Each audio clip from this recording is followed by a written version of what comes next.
Hey kids, cook real food. Katie Kimball here for the Healthy Parenting Connector. And my disorganized self is just tickled today to be hosting Cara Harvey. A couple members of my team love her, love what she does. And they said, Katie, you got to get her on the show. She's so helpful for other moms. And so here we are. We're going to talk about routines, organization, things that I am terrible at, especially in the kitchen, and just becoming better parents, just feeling better about ourselves throughout the day. Thank you so much for being here, Cara. Oh, I'm super excited. Like I said before, I've been following you for a really long time, so this is exciting to get to chat. Oh, that's going to be fun. It's going to be fun. So, official introduction. Cara is a wife, mom to a 14-year-old stepson, 5-year-old daughter, 3-year-old son, and a woman of God. She works as a mom empowerment coach, which, by the way, I'm pretty sure the first time I read that phrase was the other day as I was preparing for this. I'm like, that's a cool job. I made it up, but I like it. Yeah, totally. Cara's mission is to provide women with the tools, resources, and community to reach their goals, empower themselves, find their happiness, and I love this, live a life by design. And she does this through a blog, podcast, virtual community groups, e-courses that help women learn to balance, my favorite word in the world, balance their lives, finances, schedules, health, and themselves. And here at Kids Cook Real Food, we talk about our 3 C's of connection, confidence, and creativity. So Cara, today, you're our 4th C, but I feel like you're going to help us just be confident, trying to move through life and like dig through the piles of overwhelm. But how did you get to this place? How did you become a career or mom empowerment coach as a career? Yeah, so accidentally, like I feel like a lot of people do. I call myself an accidental entrepreneur. I did not mean to be sitting here at all. I was actually a school teacher for 8 years and I loved it. It was something I just wanted to do since I was a little girl, but I was burning out. So right around year 8, I was on an administrative track. And I remember the moment I was the principal of our summer school program, and the last day of summer school overlapped with the first day of regular school. And I sat in my car and I just cried. And I was like, I cannot do this anymore. And I had spent 8 years giving so much of myself to everyone else that I had felt really lost along the way. And I came home and I said to my husband, like, I need to do something different. Like I'm feeling super scattered and nothing feels aligned to me. I was feeling anxious and depressed and I needed to change. And so he's practical and said, cool, we need to make money. Like what are you going to do? And so I'd been dabbling in network marketing, paying for product, and I thought, well, maybe I could make minimum enough to leave teaching. So I hate the word hustle, but it's what I did that 8th year of teaching, and I was able to replace that income that I needed, our bare minimum.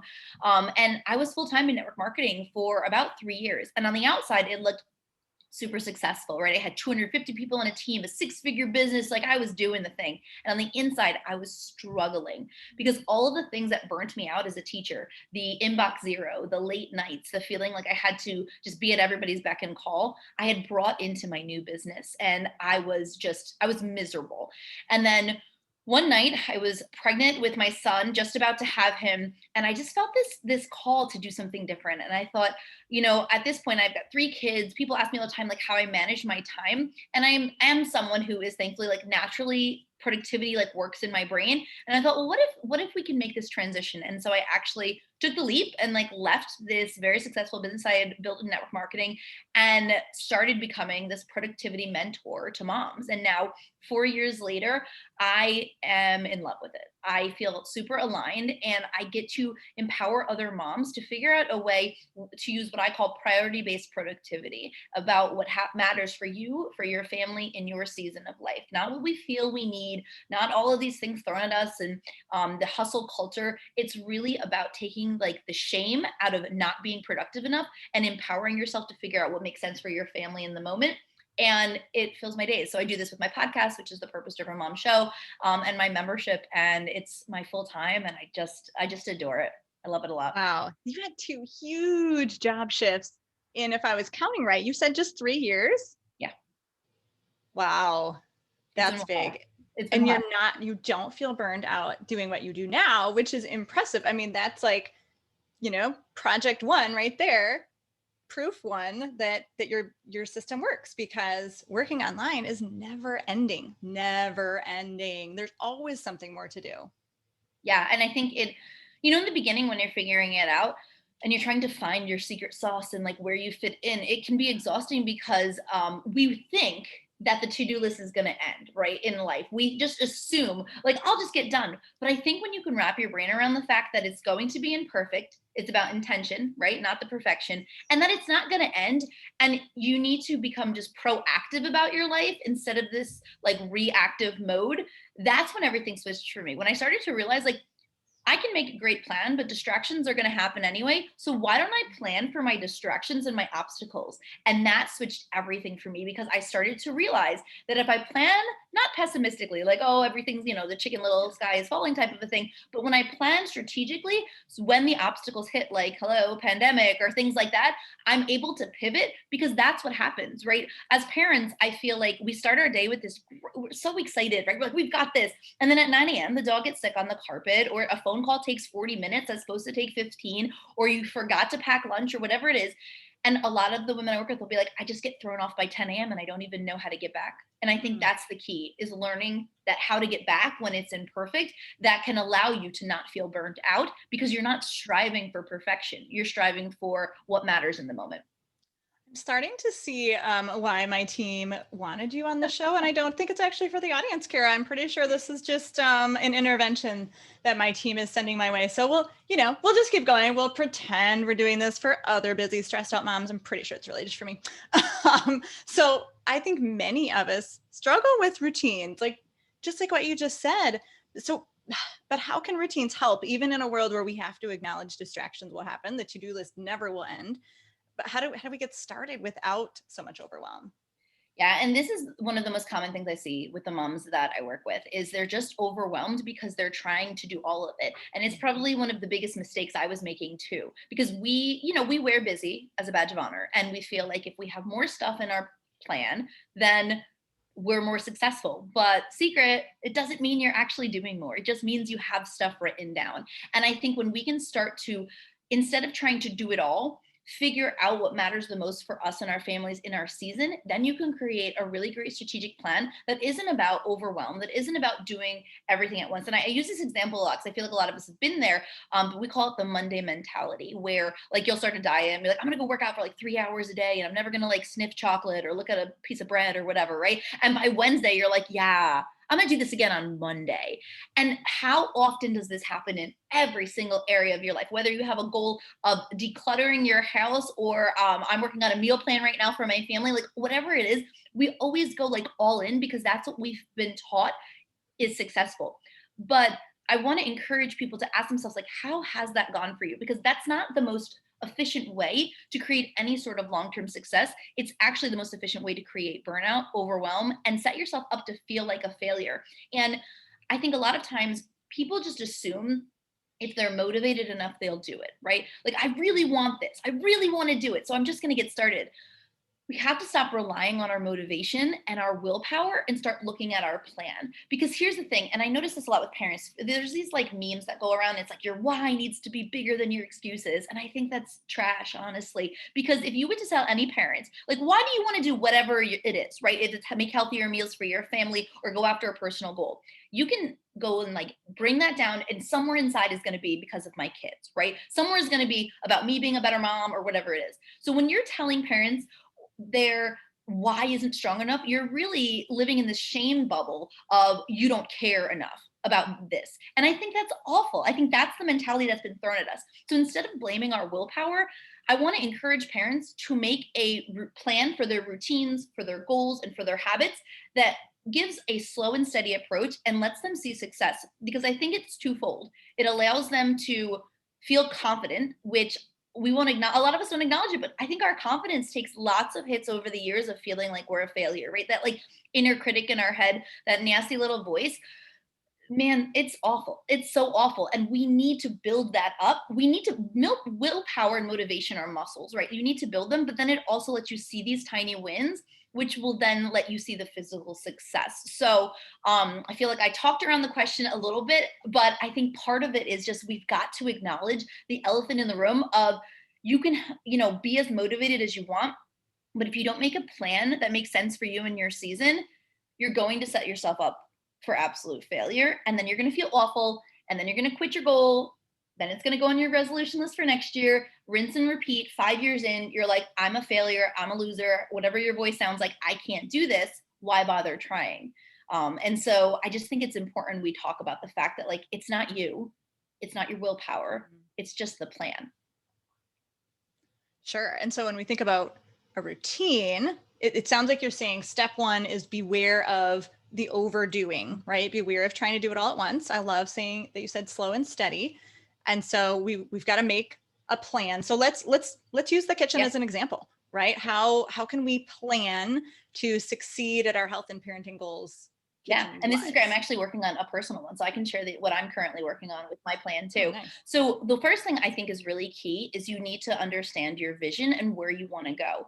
And so I would recommend you go ahead and you write down like, what would it look like if I was to hit this goal in the kitchen? So what am I really trying to achieve? So for me, I want everyone to have the same dinner because I'm just really exhausted of making like a million dinners, right? That's my big one right now. I'm like, I can't think about this. So my goal honestly right now is like everybody gets the same dinner. I would like to have less like processed snacks and make a couple more things homemade. And I want to just like, I don't enjoy cooking, I want to have fun, like I want to just enjoy it. So I recommend you start with like, what's your vision? And the reason we anchor into this vision is because then we can make a plan. If you don't know where you want to go, you can't plan for it. All right, so once you have your vision, I recommend using what I call a routine or habit stacking method, which allows you to be super slow and steady about your goals. So I use maybe 4 to 8 weeks to create a really good habit or routine. I know there's all this studies on 21 days and things like that, but I find 4 to 8 weeks is really a great time because I actually don't recommend people do things 7 days a week.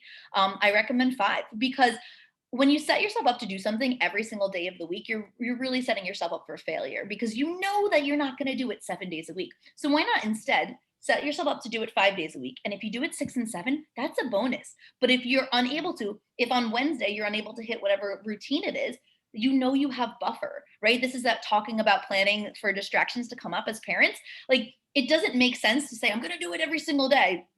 5 is great. I think 5 is wonderful. And we stretch it out a little bit. So if we're going in the kitchen and we're saying, hey, I want to change some things, I've got my vision. What I then recommend you do is you create kind of a 4 to 8 week plan using routine stacking where you start with just one thing. So for me, my one thing that I wanted to do was starting with like the snacks because I was buying like way too many processed snacks and I just felt like it was too much and I didn't want it in my home. So you think to yourself, like, what do you want it to be? Is it that you are like, I really want to make sure we're eating out, only 1 time a week compared to 5? Or is it that you want to freezer prep some muffins and stick them in? Whatever you want your one to be, and start there. Ask yourself, what is the one thing I'm going to focus on this week? So for me, it was, all right, I know that this week my goal is to not buy like any additional processed snacks and just will eat out of the pantry for the week so I can see how many that we have. I'm not saying I'm going to do this and I'm going to make 7 recipes and I'm going to do all that because you're just going to burn out and be really miserable and then quit. Instead, it literally was in a week of awareness. That's always what I recommend week 1. Like, let that be a week of awareness, a week of inventory, a week of feeling it out. We had plenty of snacks to get through the week. So let's just kind of say, I'm just not buying any for this week and we're going to eat out the pantry. All right. So now week 2, how did that go? Look at your numbers. Were you able to do it? Did you buy 1 snack? Okay, that's fine, right? So now you've got data. I think data over drama is kind of like the best way to go. You've got to know your numbers. So if you had a goal of not buying any snacks that first week and you wound up buying like 1 snack when you went to Target or whatever, okay, I said I was going to buy 0, but I bought 1. So in week 2, my goal is to buy no more than 1. So we adjust our baseline a little bit to be more realistic for you, right? We're not saying, oh, I failed, I have to redo it. Just adjust a little bit. And I'm going to add something else. So week 2, I'm going to buy no more than 1 like additional snack, or you might have to buy more because obviously like you ate out of your pantry or whatever, but I'm going to make 1 homemade snack. There we go. All right, now we're going to move to week 3. Now, based on your vision, all right, I'm going to say I'm only going to buy like 1 additional snack. I'm going to make 1 homemade snack. And let's just go with the snack theme for this one. And then 2, I'm going to find something that I can like freezer prep and like have in bulk. All right, so then week 3, I'm slowly doing it. All right, week 4, we're limiting the amounts of snacks. We're making 1 thing. We're freezing some stuff. And then we're going to have 1 where we make the snack with the kids. All right, so now I've got 4. So it's taken us 4 weeks, but we've gotten to a place where you've been able to kind of get in control of the snacks, if that was your goal, like mine, to have less processed snacks and more homemade. Once you're there, then you can kind of evaluate and say, over the course of 4 weeks, it took me some time to get there, but I feel like I've got a good rhythm. Now, Do I want to add a different meal in? Do I want to add a different goal in? Do I want to start over? And then you keep that 4 weeks of like however many snacks you're buying, making, freezing, and kids. And you're like, all right, let's add in lunch. All right, then you do a week of awareness for lunch and whatever it is. And that will help you determine what your goals should be. And so it's this beautiful approach of allowing yourself to see success, to grow in confidence, and also to create things that your kids are going to be able to get on board with. This is the one thing I see happens a lot with New Year's resolutions, right? Like mom comes home and is like, family meeting, I've gotten rid of all the junk food. Let's, no more ever again. And your kids are like, what is happening, right? Right. And then they want to stop. And so I actually did this. This is the exact thing I did with my kids' snacks because I wanted us to have less processed snacks and I wanted to see where we're at. So I did an inventory of every snack I was buying in the pantry, right? From the goldfish to the chips to whatever. And I said, okay, I buy 10 snacks a week at the store. So instead of going from 10 to 0, you could say this week my goal is to only buy 9. And then next week it's only to buy 8 until you get to a place where you feel comfortable that makes sense for you and your family. And you get to determine what it is. Now, I use this strategy for everything. If you don't like the amount of TV you're letting your kids watch, you can just, what's your baseline? Where are you at? How many hours are they watching TV this week? And then next week, can you subtract a half hour and a half hour and a half hour? Honestly, if you don't make a thing out of it, they're not going to notice either. And so it's really about just slowly changing the habits and not trying to transform everything at once, because it's inevitable that you're going to feel defeated and just wanting to like throw your hands up and say, whatever, I don't even care anymore.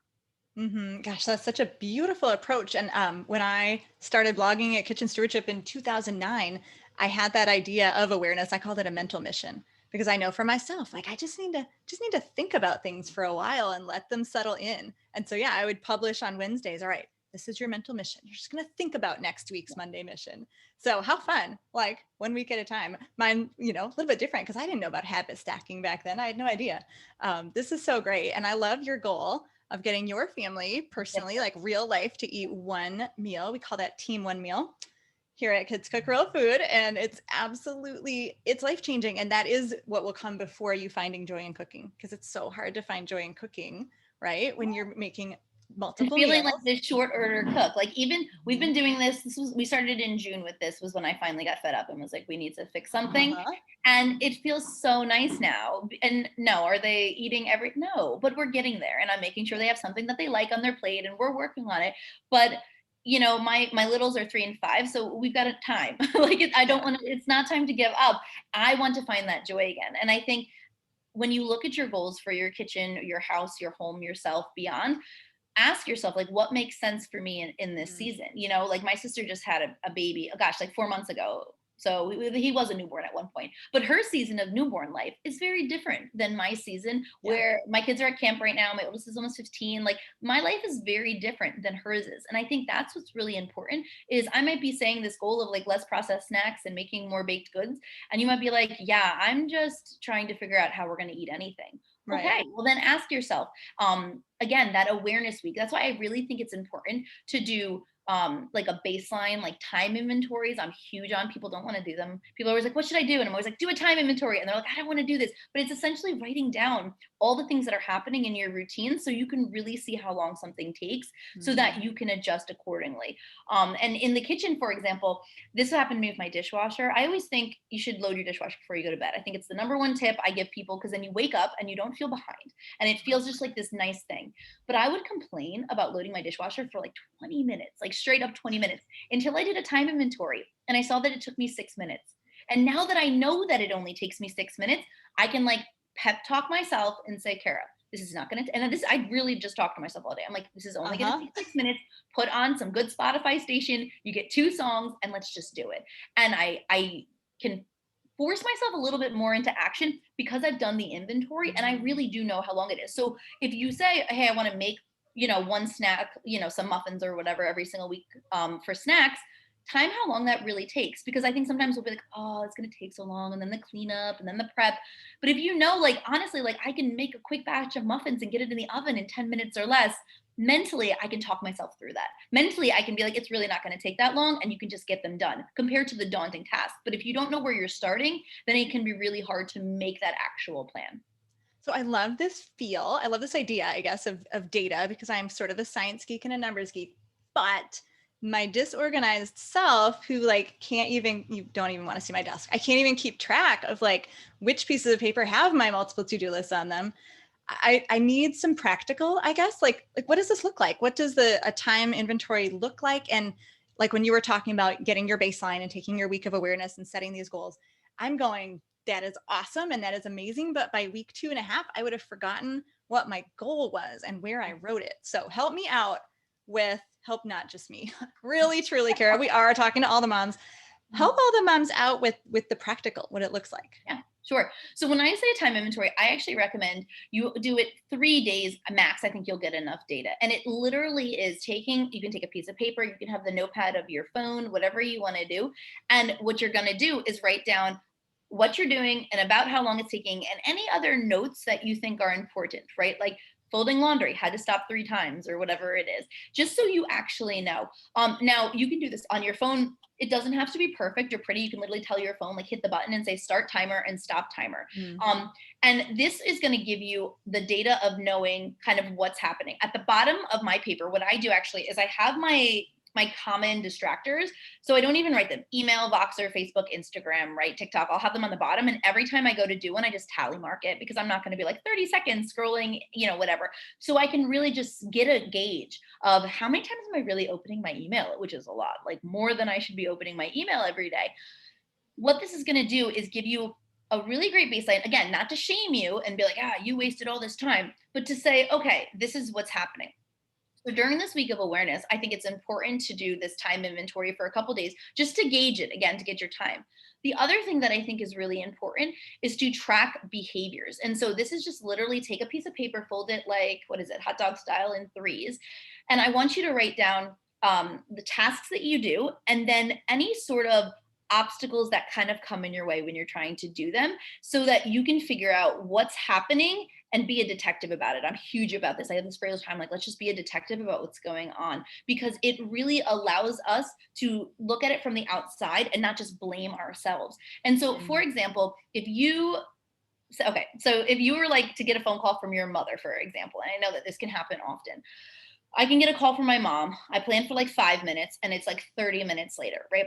Sure. And then I get off and I'm feeling super stressed out because now I'm behind on my schedule. And then I go to the cabinet to find some chocolate and then I get distracted, like all those things happen, right?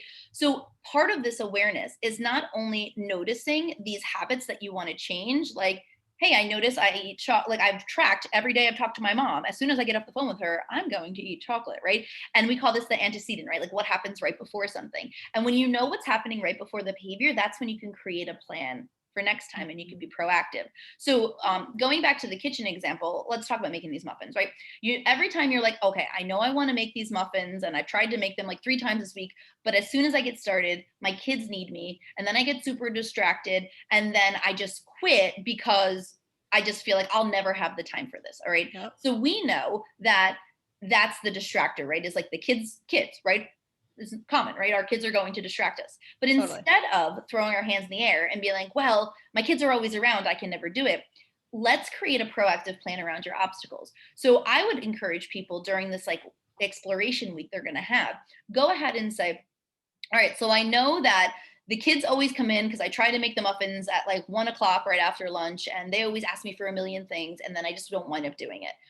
What things can we do to like prevent and help the situation? Well, maybe at the time I'm doing this, I could ask the kids if they want to get involved. So then they do it with me, right? Or I could come up with an activity for them to do and say, this is what's going to happen beforehand. Or do you need to just change the time that you're trying to make things and be proactive about it?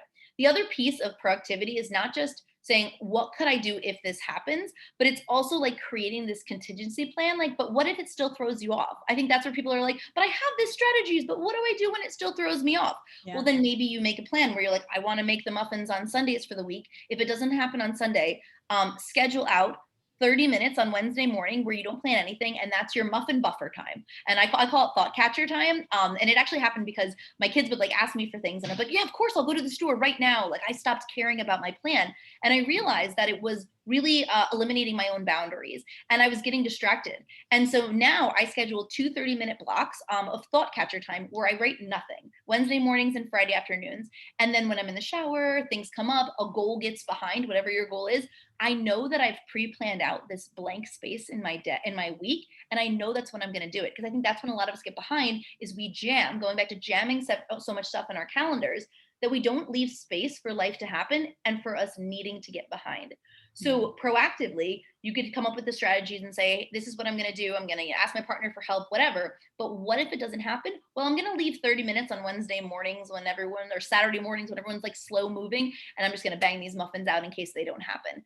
And this is giving yourself this buffer time for life to just kind of throw you curveballs. So when the distractions come, you don't feel like, well, I guess I should just quit because there's no time for anything.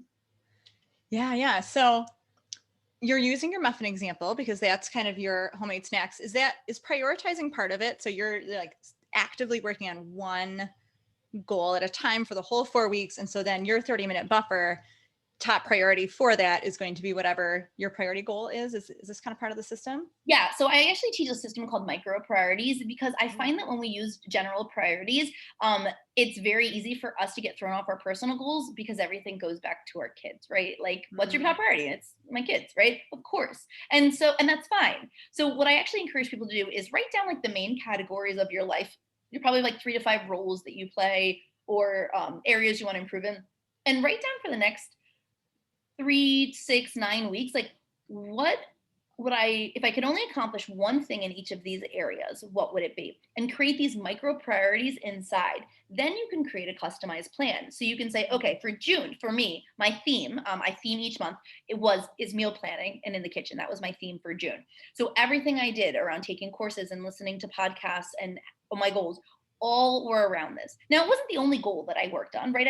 Because I had goals in May. And so I use this parallel strategy where I do encourage you to like deep dive into one theme for an entire month, surround yourself in it. And then in the next month, you kind of maintain that or grow it if you want, and then you add something else. So because I've been doing this for a while, I am able to have goals in multiple areas and balance it. If you're just starting, you might just have one thing and people be like, but I want to do all of it. That's fine. But you don't have to do all of it right now, right? You totally can. But I find that if you deep dive into one thing, what's going to happen is you're going to achieve things faster than you realize. You're going to do more than you expect. And then for fun, you can start another goal because you're like, wait a minute, I'm actually making moves. I've got my confidence back. I'm in my meal planning month. Like, this is fun for me. And then in the next month, again, you decide, do I want to stick with this 4-week habit stack and just keep it here for a month and then start week 1 on decluttering, right? And then I keep the meals going on 4 weeks, and then I grow decluttering. And then by month 3, and then the way that you can start to figure out where to start, because people ask me, like, how do I know where to start?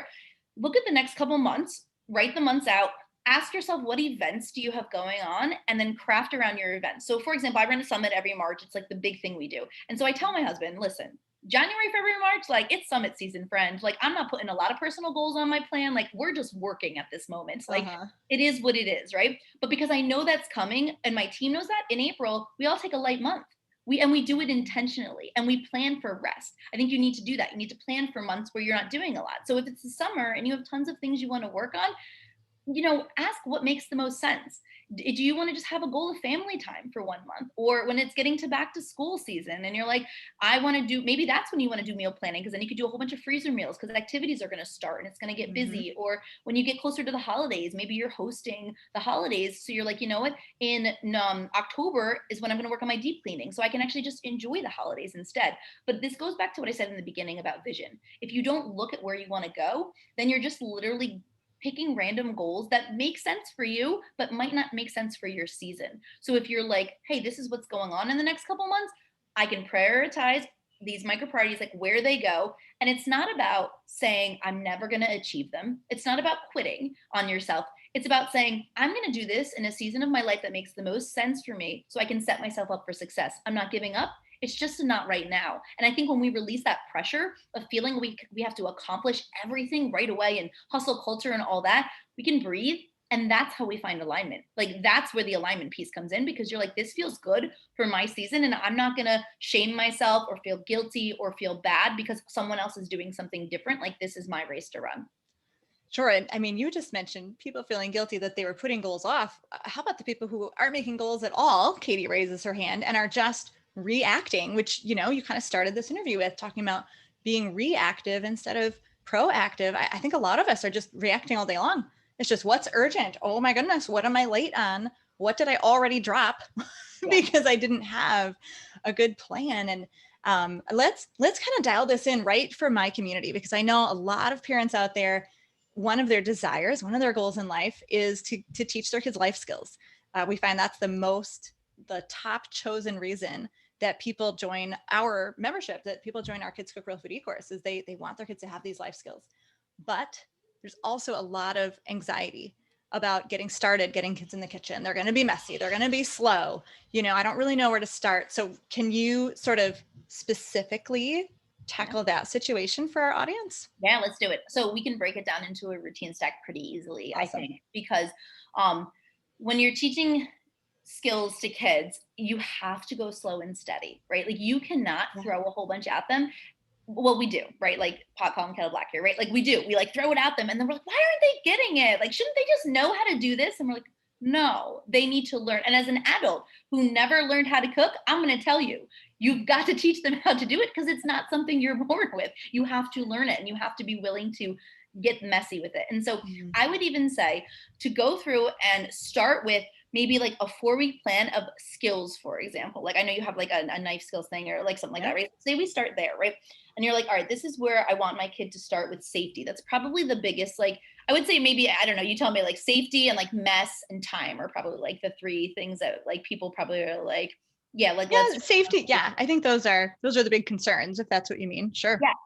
So if we started there, you could say like, all right, in your first month with having your kid in the kitchen, you're not going to say like, I'm going to have them in there every single day for every meal. But what if we say for like 3 meals that first week, you're going to have them in there with you working on 1 skill, like that is it. And then the next week, maybe you keep with 3 and you keep them on that 1 skill. And then the next week, you're like, well, let's try 4 things. And if that's even too many, start with just 1. Start with 1 day, 1 15-minute block. I teach a formula called the 15-minute formula, where it's literally just 15 minutes at a time, because 15 minutes, we can like force ourselves to do something for 15 minutes, but we sure can waste it too. And so think about that. Can you get your kids in there 15 minutes one time? And I think when it comes to the mess, right, I think this will also help our anxiety as parents, because if you're like, we're just going to try this for 15 minutes. We're going to do 1 skill. We're going to work on 1 thing. And if we can get through 15 minutes, that's awesome. It's just 15 minutes. And then next week, you're like, let's do 2 15-minute blocks. Let's slowly work that up. And that will not only help their confidence, grow their skills, but it's going to help our patience. Because when we work on things with our kids, we forget that we're the ones who are supposed to track them, right? Like I have this morning routine chart for my kids, and sometimes we forget it because I'm like, oh, right, I'm supposed to, oh, right, this is also on me. And when you add too many things in, you're going to forget to even check in with them. So I would say take this super slow and steady approach, because you can start to build your own stamina and your own confidence in them that like, this is going to be okay. This is, it's, you know, this is going to be okay. It's going to be messy, but it's only 15 minutes. And if we can get started there, it's going to start to become enjoyable. It's going to start to become fun. The skills are going to happen. And then let your kid run their race. And if they need more time on one thing, take more time. Who cares, right? We did a morning routine with our kids, and it probably took us like 3 months to get like the full thing down. Okay. Did you add just 1 step 1 per step. week or per day? 1 step per week. And we started with like making their beds. And again, this is my littles, so we're 3 and 5, right? It was like making beds. We did it for 2 weeks. Then it was making your beds, getting dressed right away, closing the hamper. 2 weeks on that. Then it was brushing the teeth. 2 weeks on that. Putting your plates in. And then our last one was a quick pickup before school. And it took us 10 to 12 weeks to get it down. But now I don't need a chart anymore. That's the do it. beautiful part. It really is. But I think that if I had started with, these are the 5 things we're going to do and let's get going, I would have quit, because I have enough in my brain that I can't remember all of those things, but I can slowly remember a few things at a time. And, you know, I always recommend like visual representation. So we make a chart and they get magnets and stickers, and it's really a nice little schedule for them in our mornings. It's predictable. And I think our kids need routine. So if you're going to get started with your kids in the kitchen, pick a day that's kitchen day, right? Every Wednesday, this is when we're going to do it, and start there. And then your kids will look forward to it. They will know that it's coming. You'll start to look forward to it. And then you can, again, mentally prepare yourself, be proactive about your obstacles. Like, I know that my kid's probably going to make a mess because they're stirring and stuff goes everywhere. Okay, I'm going to run to the dollar store real quick before we start on Wednesday and get a bigger bowl. And then they can stir and it can go up and make a mess, but maybe because we have a bigger bowl, it's better. Like, really think about that. And then you can start that positive self-talk. Like, this might be frustrating to me, but in the long run, I believe it. And I would just repeat that and repeat that and repeat that over and over again. And I think you'll start to see a lot of success because you'll start to enjoy it more than feeling like you have to rush through everything to achieve this goal. That's beautiful. And I'm just going to add 2 quick tips as the kids cooking teacher. You mentioned having the kids get right in the kitchen with you at mealtime. And I would say it's much less stressful to do it at not mealtime. There we go. So that's what we kind of advocate is habit stack maybe after a snack, right? Maybe it's Saturday mornings after morning snack or Saturday after lunch when everyone is well fed and everyone is happy. Mm-hmm. And that's probably the best time to put in your 15 minutes. But I do love that, yeah, if you have a day and a 15-minute block, it doesn't sound too overwhelming. The kids likely will remember that day and start to look forward to it and remind you. So that's really good. And yeah, just keeping it simple, starting with something like measuring. We say just if your kids can measure the salt, if they can measure the basil, if they can measure the cinnamon, now they can be involved in probably less than 15 minutes in any meal. But if you teach the measuring, when they're fed and happy, stressed out at all, they can become helpers when you are in that kind of 5 o'clock power hour. So that's so great. And your morning routine, I'm like already ticking along, like we totally need that. And I can't tell you how many 5-step morning routines with the little hands I've printed out and stuck to the, closet door and made our attempt. And then, 6 months later, they're faded and they go in the recycle bin, not because we don't need them, but because we failed and we gave up.